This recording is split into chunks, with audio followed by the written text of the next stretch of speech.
اب جو سورۃ الاعراف کا دوسرا رکوع اور 8ویں پارے کا 9واں رکوع ہے، اس میں آدم علیہ السلام کے قصے کو پھر بیان کیا گیا۔ سوال یہ پیدا ہوتا ہے کہ جب پہلے پارے میں آدم علیہ السلام کا قصہ بیان ہو چکا تو 8ویں پارے میں پھر دوبارہ اسے ریپیٹ کیوں کیا گیا؟ مفسرین بیان فرماتے ہیں کہ انسان پہلے پارے سے قرآن پڑھتے پڑھتے 8ویں پارے تک جب پہنچتا ہے تو کئی باتیں اس کے ذہنوں سے نکل جاتی ہیں۔ تو کوئی اہم بات اگر کسی کے ذہن میں راسخ کرنی ہو، پختہ کرنی ہو، تو اسے بار بار دہرایا جاتا ہے۔ تو یہ واقعہ پھر ریپیٹ کیا گیا۔ اس کی اہمیت کی مثال اس طرح سمجھے کہ اگر ہمیں یہ سمجھانا ہو کہ فلاں تمہارا دشمن ہے اور اسے اس بات پر ابھارنا ہو کہ وہ اسے دشمن سمجھے اور اس کی چال بازیوں سے بچے، تو ہم اسے یہ بتاتے ہیں کہ فلاں نے تمہارے باپ کے ساتھ یہ کیا تھا، تمہارے دادا کے ساتھ، تمہارے خاندان کے ساتھ اس نے یہ سلوک کیا تھا، تو انسان کو جوش آ جاتا ہے۔ تو یہاں یہ بتایا جا رہا ہے اس رکوع میں کہ لوگوں تم شیطان کا کہنا مانتے ہو، ذرا سوچو کہ تم اپنے والد کی پشت میں جنت میں تھے اور اس شیطان نے تمہارے والد حضرت آدم علیہ السلام کو سجدہ کرنے سے انکار کیا، تم سے نفرت کی اور کہا میں بھی جہنم میں جاؤں گا تو ان سب کو جہنم میں لے جاؤں گا۔ یہ تمہارا بھی دشمن ہے، تمہارے والدین حضرت آدم اور حضرت حوا کا بھی دشمن ہے۔ جب اتنا بڑا دشمن ہے تو تم بڑے نادان ہو کہ اس کا کہنا مانتے ہو۔ اس واقعے میں یہ نصیحت ہے۔ وَلَقَدْ خَلَقْنَاكُمْ، اور بے شک ہم نے تمہیں پیدا کیا، یہاں مراد حضرت آدم علیہ السلام ہے۔ ثم، پھر، صَوَّرْنَاكُمْ، ہم نے تمہیں شکل عطا فرمائی، آدم علیہ السلام کو پیدا کیا اور آدم علیہ السلام کے صدقے میں ہم آئے دنیا میں۔ تو گویا کہ آدم علیہ السلام کی پیدائش ہماری پیدائش کی ابتدا ہے۔ ثم، پھر، قلنا، ہم نے فرمایا، للملائکۃ اسجدوا لآدم، فرشتوں سے فرمایا آدم علیہ السلام کو سجدہ کرو۔ یہاں بظاہر تو فرشتوں کا ذکر ہے، لیکن مفسرین فرماتے ہیں کہ تمام مخلوق کو حکم تھا کہ وہ آدم علیہ السلام کو سجدہ کرے۔ کائنات کی ہر چیز نے آدم علیہ السلام کو سجدہ کیا۔ فرشتوں کا ذکر اس لیے بھی ہے کہ فرشتے اعلیٰ ہیں، اعلیٰ کا ذکر کیا جائے تو ادنا خود بخود اس میں داخل ہوتے ہیں۔ تو سب نے سجدہ کیا، سب فرشتوں نے کیا، تمام دنیا کی مخلوق نے کیا۔ فسجدوا الا ابلیس، بس سب نے سجدہ کیا مگر شیطان ابلیس نے سجدہ نہ کیا۔ لم یکن من الساجدین، وہ سجدہ کرنے والوں میں سے نہ ہوا۔ قال، اللہ تعالی نے ابلیس سے فرمایا، ما منعک الا تسجد اذ امرتک، جب میں نے تجھے حکم دیا سجدہ کرنے کا تو نے سجدہ کیوں نہیں کیا؟ کس چیز نے تجھے سجدہ کرنے سے روکا؟ قال، شیطان بولا، انا خیر منہ، میں آدم علیہ السلام سے بہتر ہوں۔ خلقتنی من نار، تو نے مجھے آگ سے پیدا کیا۔ وخلقتہ من طین، اور آدم علیہ السلام کو مٹی سے پیدا کیا۔ آگ جو ہے وہ مٹی سے افضل ہے، تو میں آدم علیہ السلام سے افضل ہوا تو میں کیوں انہیں سجدہ کروں؟ اس آیت کریمہ کے تحت ہمیں یہ معلوم ہوا کہ شیطان کو جس چیز نے تباہ کیا وہ ہے تکبر۔ اس نے اپنے آپ کو آدم علیہ السلام سے افضل سمجھا، اس تکبر نے اسے تباہ کیا۔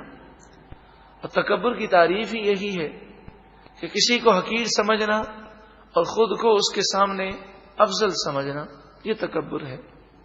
تکبر انسان کو تباہ کر دیتا ہے۔ اور پھر اس نے تو تکبر نبی کے سامنے کیا اور نبی علیہ السلام کی توہین کی۔ آپ دیکھیں، شیطان نے یہ نہیں کہا کہ میں خدا کو نہیں مانتا، یہ خدا کو بھی مانتا، توحید کا بھی علمدار ہے، یہ خدا کو بھی ایک مانتا ہے، اللہ پر ایمان لانے والا ہے، صرف اس نے آدم علیہ السلام کو ماننے سے انکار کیا اور آدم علیہ السلام کی توہین کی، نبی کی توہین کرنے کی وجہ سے ہمیشہ کے لیے تباہ ہو گیا۔ اور اس نے جو افضل ہونے کی وجہ بتائی وہ کہا کہ میں آگ سے بنا ہوں، آدم علیہ السلام کو تو نے مٹی سے بنایا، تو آگ افضل ہے، لہذا میں کیوں سجدہ کروں؟ یہاں شیطان کے اس قول سے ہمیں معلوم ہوا کہ شیطان اپنی عقل پر چلا، اور جو شخص اپنی عقل پر چلتا ہے وہ بسا اوقات گمراہ ہو جاتا ہے۔ پھر جب اللہ نے حکم دے دیا تو پھر عقل دوڑانے کی کیا ضرورت تھی؟ اللہ نے حکم دیا، اللہ نے مقام و مرتبہ دیا حضرت آدم علیہ السلام کو، تو اسے مقام و مرتبے کو تسلیم کرنا چاہیے تھا۔ مفسرین فرماتے ہیں کہ افضل وہ ہوتا ہے جسے اللہ افضلیت دے، ہماری عقل سے کوئی افضل نہیں بنتا۔ اور دوسری بات، جب انسان تکبر کرتا ہے تو اس کی عقل پر پردے پڑ جاتے ہیں۔ شیطان کی عقل پر پردے دیکھے کیسے پڑ گئے کہ اس نے کہا کہ مٹی سے آگ افضل ہے، حالانکہ یہ بات بھی غلط ہے۔ آپ دیکھیں، آگ شہروں کو تباہ کر دیتی ہے، مٹا دیتی ہے، اور مٹی شہروں کو آباد کرتی ہے۔ آگ میں بیج ڈالیں تو وہ ضائع ہو جاتے ہیں، اور مٹی میں بیج ڈالیں تو وہ ایک بیج کے بدلے کئی دانے ملتے ہیں، اور درخت اور پھل حاصل ہوتے ہیں۔ اور پھر اس کی بے عقلی دیکھیں کہ آگ جل رہی ہو، آپ مٹی ڈال دیں تو آگ بجھ جاتی ہے، اور مٹی موجود ہو اس پر کتنی بھی آگ جلائی جائے آگ مٹی کو نقصان پہنچا ہی نہیں سکتی۔ تو کسی بھی لحاظ سے آگ افضل نہیں۔ لیکن جب انسان تکبر کرتا ہے، خصوصاً نبی کی بے ادبی کرتا ہے، تو اس کی عقل لے لی جاتی ہے۔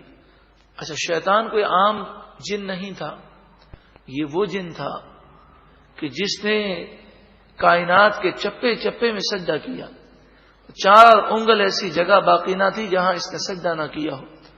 ایک روایت کے مطابق 80,000 سال اس نے عبادت کی ہے، 80,000 سال۔ اور یہ کتنا بڑا عالم تھا کہ جن ہونے کے باوجود فرشتوں کا استاد، معلم الملکوت تھا، فرشتوں کا سردار تھا، حالانکہ یہ فرشتہ نہیں ہے۔ سورہ کہف آیت نمبر 50 میں یہ بات موجود ہے، کان من الجن، کہ ابلیس جن تھا، فرشتہ نہیں تھا۔ جن ہونے کے باوجود اپنے علم اور اپنے عبادت سے اس نے یہ مقام حاصل کیا کہ فرشتوں کا سردار بن گیا، فرشتوں کا استاد بن گیا۔ لیکن تکبر نے اور نبی کی بے ادبی نے اس کی عبادتیں بھی ضائع کر دیں اور اس کا علم بھی برباد کر دیا کہ آگ کو افضلیت دینے لگا، حالانکہ مٹی افضل ہے، جس کی ایک میں نے آپ کو مثال دی کہ مٹی آگ کو بجھا سکتی ہے، آگ مٹی کا کچھ بگاڑ نہیں سکتی۔ اللہ تعالی ہم سب کو تکبر سے محفوظ فرمائے اور ہم سب کو انبیاء اور اولیاء کی بے ادبی سے بھی محفوظ فرمائے۔ قال، اللہ تعالی نے فرمایا، فاہبط منہا، اے مردود یہاں سے اتر جا، فما یکون لک ان تتکبر فیہا، یہ تیرے لیے مناسب نہیں تھا کہ تو یہاں رہ کر تکبر کرے، ہماری بارگاہ میں رہ کر تکبر کرتا ہے۔ تکبر کرنے والوں کے لیے ہمارے یہاں کوئی جگہ نہیں۔ فخرج، پس تو نکل جا، انک من الصاغرین، بے شک تو ذلیل و رسوا ہے۔ جب یہ حکم فرمایا گیا ابلیس لعین کہنے لگا، اے پروردگار، میں نے اتنی عبادتیں کی، میری عبادتوں کا صلہ کیا؟ پھر اس نے ان محنتوں پر صلہ مانگا، کہنے لگا، قال انظرنی، اے اللہ تو مجھے مہلت دے، الی یوم یبعثون، اس دن تک جب لوگ کل بروز قیامت اٹھائے جائیں گے، یعنی میدان محشر تک مجھے مہلت دے۔ اب آپ جانتے ہیں کہ میدان محشر میں کوئی آ جائے تو پھر اس کے بعد موت نہیں آتی. تو ابلیس لعین یہ چاہ رہا تھا کہ میں موت سے بچ جاؤں, دنیا میں بھی زندہ رہوں اور پھر میری زندگی میدان محشر تک ہو. تو کہا مجھے مہلت دے دے اس دن تک جب لوگ اٹھائے جائیں, تاکہ میں موت کے جھٹکوں سے بچ جاؤں. چونکہ وہ جانتا تھا کہ موت کی سختیاں بڑی سخت ہیں. قال, اللہ تعالی نے فرمایا, انک من المنظرین, بے شک تجھے مہلت دی گئی. لیکن ایک مقام پر اور فرمایا الی یوم الوقت المعلوم, کہ وقت معلوم تک, یعنی جب قیامت آئے گی اس وقت ساری کائنات کو فنا ہے تو تجھے بھی موت آ جائے گی, اس وقت تک تجھے مہلت ہے. قال, وہ بولا, فبما اغویتنی, اے پروردگار چونکہ تو نے مجھے گمراہ کیا. نعوذ باللہ من ذالک, یعنی گمراہ خود ہوا اور نسبت اللہ کی طرف کر رہا ہے. یہ بھی شیطانی عمل ہے کہ انسان برائی کا کام کرے, گناہ کرے اور کہے کہ مجھ سے اللہ نے کروایا. یہ شیطانی انداز ہے. تو کہنے لگا, اے پروردگار چونکہ تو نے مجھے گمراہ کیا, لَأَقْعُدَنَّ لَهُمْ صِرَاطَكَ الْمُسْتَقِيمَ, ضرور بضرور میں لوگوں کو گمراہ کرنے کے لیے سیدھے راستے پر بیٹھ جاؤں گا, انہیں سیدھے راستے سے ہٹاؤں گا اور انہیں بہکا دوں گا. ثم پھر لآتینہم من بین ایدیہم, پھر ضرور بضرور میں ان کو بہکانے کے لیے آؤں گا ان کے آگے سے, ومن خلفہم, ان کے پیچھے سے, وعن ایمانہم, ان کے دائیں طرف سے, وعن شمائلہم, اور ان کے بائیں طرف سے, چاروں طرف سے انہیں بہکاؤں گا. حدیث پاک میں آیا کہ جب بندہ نماز کے لیے کھڑا ہوتا ہے تو شیطان پوری کوشش کرتا ہے کہ وہ نماز کے لیے نہ جائے, اسے وضو کرنے میں سستی دیتا ہے, مسجد کی طرف جانے میں سستی دیتا ہے, لیکن اس کے باوجود وہ نماز شروع کر دے تو شیطان اپنے چیلوں کو کہتا ہے کہ چاروں طرف سے اسے گھیر لو اور اسے وہ باتیں یاد دلاؤ جو اسے یاد نہیں. حدیث پاک میں فرمایا پھر وہ باتوں پر غور کرتا ہے اور جو باتیں یاد نہیں ہوتی وہ نماز میں یاد آنا شروع ہوتی ہیں, یہاں تک کہ اسے پتہ نہیں ہوتا کہ میں نے 3 رکعتیں پڑھی کہ 4 رکعتیں پڑھی. تو ایسا ہی ہوتا ہے. اس لیے جب بھی نماز کے لیے کھڑے ہوں تو اللہ کی پناہ مانگیں کہ اللہ تعالیٰ شیطان مردود کی شر سے ہمیں محفوظ فرمائے, اور کوشش کریں کہ نماز میں جو ہم پڑھتے ہیں اس کا ترجمہ یاد کر لیجئے. مثلا آپ کہیں اللہ اکبر تو اس معنی پر غور کریں کہ اللہ سب سے بڑا ہے. جب آپ کہیں سبحان ربی العظیم تو اس معنی پر غور کریں کہ میرا رب جو عظیم ہے وہ پاک ہے. سبحان ربی الاعلی جب یہ پڑھیں سجدے میں تو اس معنی پر غور کریں کہ میرا رب بلند و بالا ہے, وہ پاک ہے. اس طرح پوری نماز کا ترجمہ یاد ہو. تو نماز تو ہمیں عربی میں پڑھنی ہے, لیکن عربی پڑھتے وقت اس پر غور کی عادت ڈالیں اور یہ تصور کریں کہ میں اللہ کی بارگاہ میں حاضر ہوں, اللہ مجھے دیکھ رہا ہے. اگر دنیا میں کوئی ہمیں دیکھ رہا ہو تو ہم اپنے کالر وغیرہ سیدھے کر لیتے ہیں, اپنے آپ کو سیدھا کر لیتے ہیں, اور اللہ کی جناب میں ظاہر نہیں دیکھا جاتا, باطن کو دیکھا جاتا ہے. تو ہماری توجہ اللہ کی جناب میں ہو, للہیت ہو, خشوع ہو, خضوع ہو, اور پھر خوف کا یہ عالم ہو کہ اتنی بڑی بارگاہ میں مجھے حاضری کا شرف ملا ہے, یہ اللہ کا کرم ہے, کاش میں اس بارگاہ کا حق ادا کر سکوں. تو یہ تصورات کے ساتھ نماز پڑھی جائے. فرمایا شیطان نے یہ چیلنج کیا, صراط مستقیم سے بہکانے کی کوشش کروں گا, دائیں بائیں آگے پیچھے چاروں طرف سے گھیر لوں گا. مفسرین فرماتے ہیں کہ اللہ تعالی نے ارشاد فرمایا دائیں بائیں آگے پیچھے سے تو گھیر لے گا, لیکن جب میرا بندہ میری یاد کرے گا اور مجھ سے پناہ مانگے گا تو میں اس کے اوپر ایسی رحمتوں کا نزول کروں گا کہ وہ تیرے وار سے بچ جائے گا. لیکن دائیں بائیں آگے پیچھے کا ذکر کیا، اس نے اوپر کا ذکر نہیں کیا.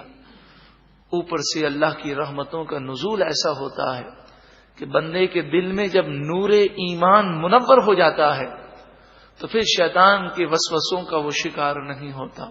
اللہ تعالی ہم سب کو شیطان کے وار سے محفوظ فرمائے. وَلَا تَجِدُ أَكْثَرَهُمْ شَاكِرِينَ، اور اس نے کہا کہ تو اکثر لوگوں کو شکر گزار نہیں پائے گا. شیطان نے جو دعویٰ کیا واقعی ایسا ہوا کہ آج دنیا کی اکثریت کافروں کی ہے اور مسلمانوں میں سے بھی اکثریت بے نمازیوں کی ہے. ہم اکثریت کو نہ دیکھیں، ہم یہ دیکھیں اللہ اور اس کے رسول کا حکم کیا ہے، صحابہ کرام اور بزرگان دین کس طریقے پر اور کس راستے پر چلے ہیں. قال اخرج منها مذءوما مدحورا، اللہ تعالیٰ نے فرمایا نکل جا یہاں سے ذلیل و رسوا اور مردود ہو کر، مجھے اس کی کوئی پرواہ نہیں. لمن تبعک منہم، ان لوگوں میں سے جو بھی تیری پیروی کرے گا، تیرا کہنا مانے گا، لَأَمْلَأَنَّ جَهَنَّمَ مِنْكُمْ أَجْمَعِينَ، میں ضرور بضرور تم سب سے جہنم کو بھر دوں گا. ساری دنیا کے لوگ اگر اللہ کی نافرمانی کریں اور کافر ہو جائیں تو یہ نہیں سوچنا چاہیے کہ کیا سارے جہنم میں جائیں گے. ہاں، اگر سب کا خاتمہ کفر پر ہوگا تو سبھی جہنم میں جائیں گے. وَيَا آدَمُ اسْكُنْ أَنْتَ وَزَوْجُكَ الْجَنَّةَ، آدم علیہ السلام سے فرمایا اے آدم، آپ اور آپ کی بیوی جنت میں رہیے.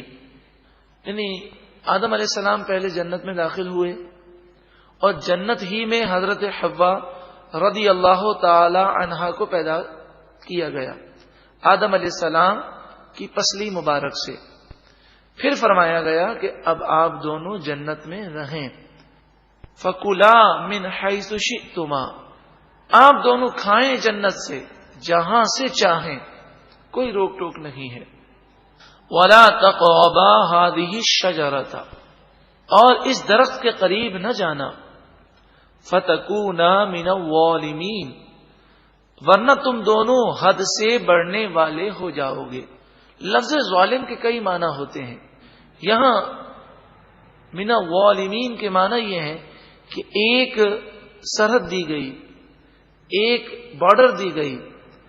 اگر اس درخت کے قریب گئے تو تم نے اس بارڈر کو کراس کر دیا، تو یہ جو درخت ہے یہ تمہاری بارڈر ہے، اس کے قریب نہیں جانا، باقی جنت کی دیگر نعمتوں کو تم کھاؤ. مفسرین فرماتے ہیں کہ آدم علیہ السلام اور حضرت حوا رضی اللہ تعالی عنہا جنت میں رہے، اور ایک روایت کے مطابق 500 سال رہے. جب تک اللہ نے چاہا آپ جنت میں رہے.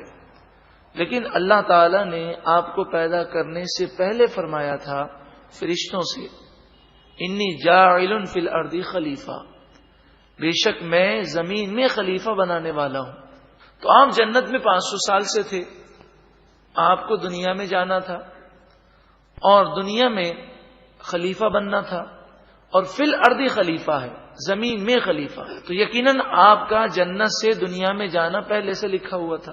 تو جب تک اللہ نے چاہا آپ کو یاد رہا، اور جب اللہ رب العالمین کی حکمت نے یہ چاہا کہ اب آپ دنیا میں جائیں، سورہ طٰہٰ میں ارشاد فرمایا فَنَسِیَ، آدم علیہ السلام اس درخت کو بھول گئے.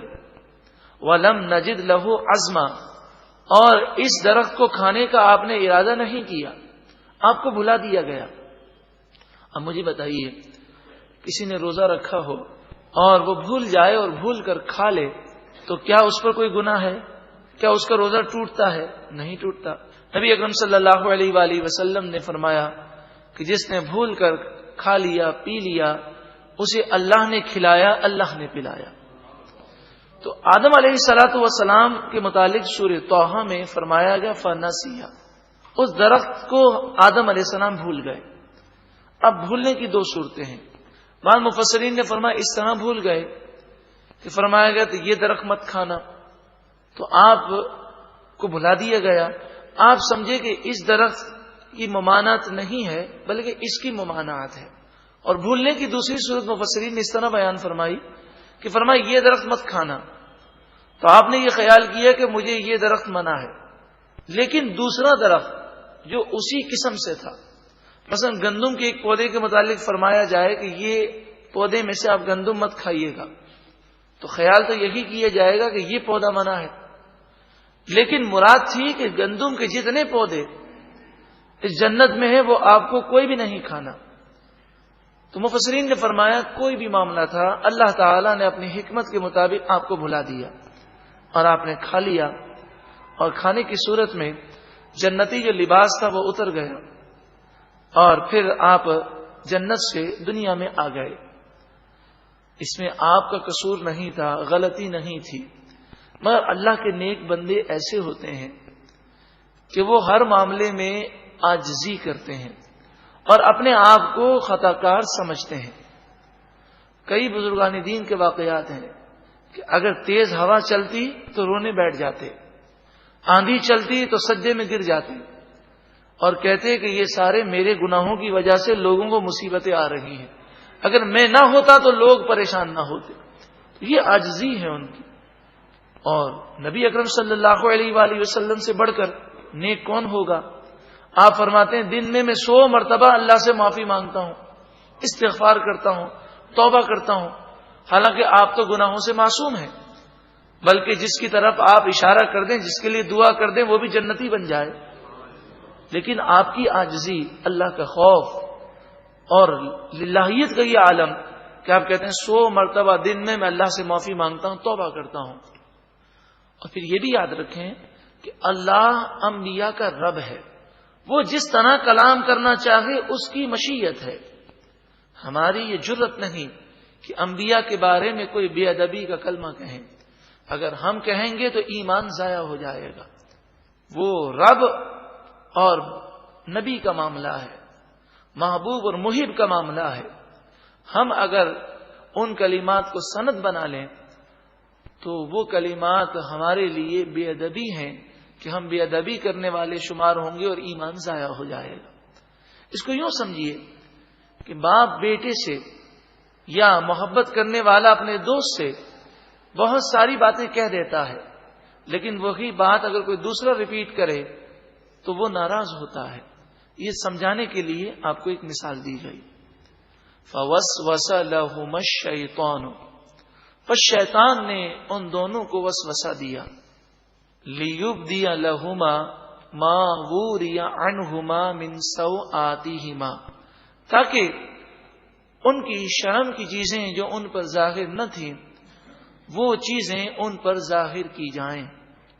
وقال ما نہاکما ربکما، اور کہنے لگا کہ تمہارے رب نے اس درخت سے عن ہذہ الشجرۃ، اس درخت سے جو منع فرمایا ہے، الا ان تکونا ملکین، تو یہ جو منع فرمایا ہے کوئی حکم اس وجہ سے نہیں کہ اگر کھا لو گے تو گناہگار ہوگے، بلکہ اس لیے منع کیا کہ اگر تم کھا لو گے تو تم دونوں فرشتے بن جاؤ گے. او تکونا من الخالدین، یا تم دونوں ہمیشہ جنت میں رہو گے. تو اس وجہ سے منع کیا گیا، یہ حکم کوئی حرمت کا نہیں ہے. وقاسمہما انی لکما لمن الناصحین، پس شیطان نے ان دونوں کے سامنے قسم کھائی اللہ کی اور کہنے لگا بے شک میں تم دونوں کا خیر خواہ ہوں. آپ اللہ والے تھے اور اللہ والوں نے جب شیطان کے منہ سے اللہ کا نام سنا تو آپ کے تو وہم و گمان میں بھی نہ تھا کہ کوئی اللہ کی جھوٹی قسم کھا سکتا ہے. اور پھر جب اس نے یہ ساری باتیں کی اور پھر آپ نے یہ بھی خیال کیا کہ وہ درخت آپ کو یاد نہ رہا، تو آپ نے خیال کیا کہ یہ درخت تو شاید منع نہیں کیا گیا تھا، اور ویسے بھی یہ ہمارا خیر خواہ بن کے قسمیں کھا رہا ہے کہ یہ درخت کھا لیں گے تو بڑے فوائد ملیں گے، تو اس درخت کے کھانے میں کیا حرج ہے. وہ آپ نے درخت کا پھل کھا لیا۔ کئی روایتیں ہیں کہ وہ کون سا پھل تھا، مشہور یہی ہے کہ وہ گندم کا پودا تھا۔ فَدَلَّاهُمَا بِغُرُورٍ، پس دھوکہ دے کر ان دونوں کو زمین پر اس نے اتار دیا۔ فَلَمَّا، پس جب ذَاقَ الشَّجَرَةَ، ان دونوں نے پھل کو چکھا، درخت کو چکھا، بدت لہما سوآتہما، ان دونوں کے لیے ان کی شرمگاہیں کھل گئیں، وَطَفِقَا يَخْصِفَانِ عَلَيْهِمَا مِنْ وَرَقِ الْجَنَّةِ، اور وہ شرم کے مارے جنت کے پتوں سے اپنے ان اعضاء کو چھپانے لگے۔ اس آیت کریمہ کے تحت مفسرین فرماتے مشرکین مکہ کو تنبیہ ہے کہ وہ خانہ کعبہ کا طواف کرتے ہوئے لباس اتار کر طواف کرتے ہیں اور اس میں کوئی شرم محسوس نہیں کرتے۔ فرمایا گیا کہ ان اعضاء کا ظاہر ہو جانا فطری طور پر اس پر شرم کرنی چاہیے، اور جس میں شرم و حیا کا مادہ ہوتا ہے، جن کی طبیعتیں سلیم ہیں، جو اچھی طبیعت والے ہیں، وہ ضرور شرم کرتے ہیں۔ تو شرم و حیا کا ہونا یہ اللہ کی نعمت ہے۔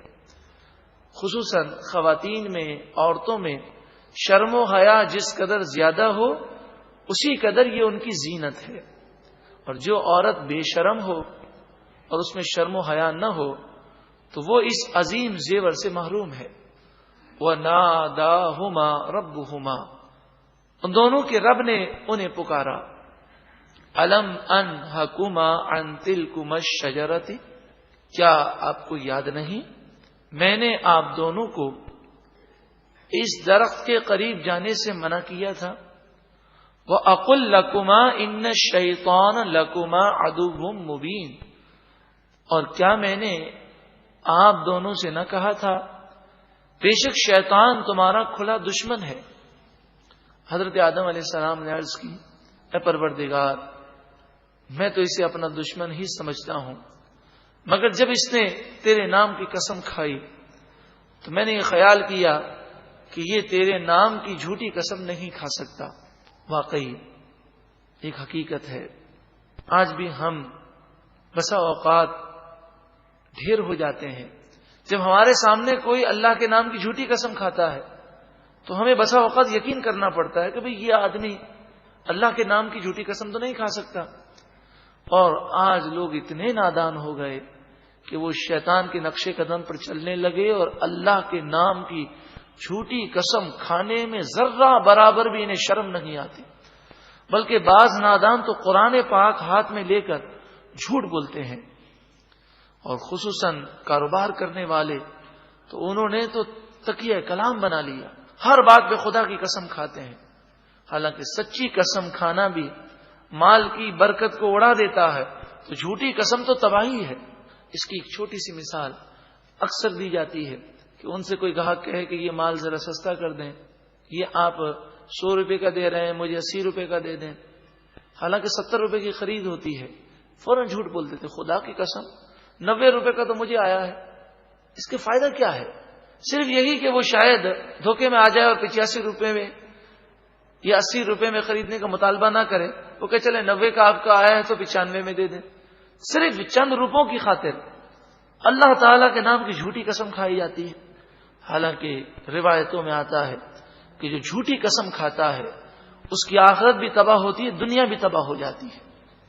قالا، دونوں نے عرض کی، ربنا، اے ہمارے رب، ظلمنا انفسنا، ہم نے اپنی جانوں پہ ظلم کیا، وَإِن لَّمْ تَغْفِرْ لَنَا، اور اگر تو نے ہماری بخشش نہ فرمائی، وَتَرْحَمْنَا، اور ہم پر رحم نہ کیا، لَنَكُونَنَّ مِنَ الْخَاسِرِينَ، ضرور بضرور ہم نقصان اٹھانے والوں میں سے ہو جائیں گے۔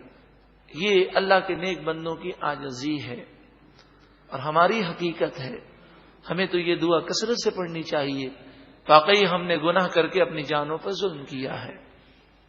کوئی اس دعا کو بنیاد بنا کر اگر یہ کہے کہ حضرت آدم علیہ السلام نے عرض کی کہ پروردگار ہم نے اپنی جانوں پہ ظلم کیا، تو کوئی کہے کہ حضرت آدم علیہ السلام ظالم تھے، نعوذ باللہ من ظالم، یا انہوں نے گناہ کیا، نعوذ باللہ من ذالک، اپنی جان پہ ظلم کیا، اس طرح کے الفاظ اگر کوئی اپنی طرف سے کہے تو علماء نے فرمایا کہ وہ کافر ہو جائے گا، کہ یہ اللہ کے نیک بندے ہیں، وہ جو عاجزی کے کلمات کہیں یہ ان کی شان عاجزی ہے، شان بندگی ہے، اور اللہ تعالیٰ جو فرمائے وہ رب ہے، وہ خالق ہے، مالک ہے، وہ جو چاہے فرمائے۔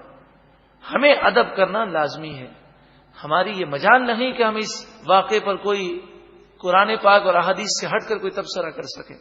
بعض نادان لوگ ایسی نادانی کرتے ہیں، بیٹھے بیٹھے کلمات کفریہ بک دیتے ہیں۔ بعض لوگ تو اس طرح بھی کہتے ہیں، کوئی غلطی ہو جائے اور اسے کہیں کہ دیکھیں آپ نے پھر غلطی کی، تو وہ اس طرح کہہ دیتا ہے، بھئی ہمارے باپ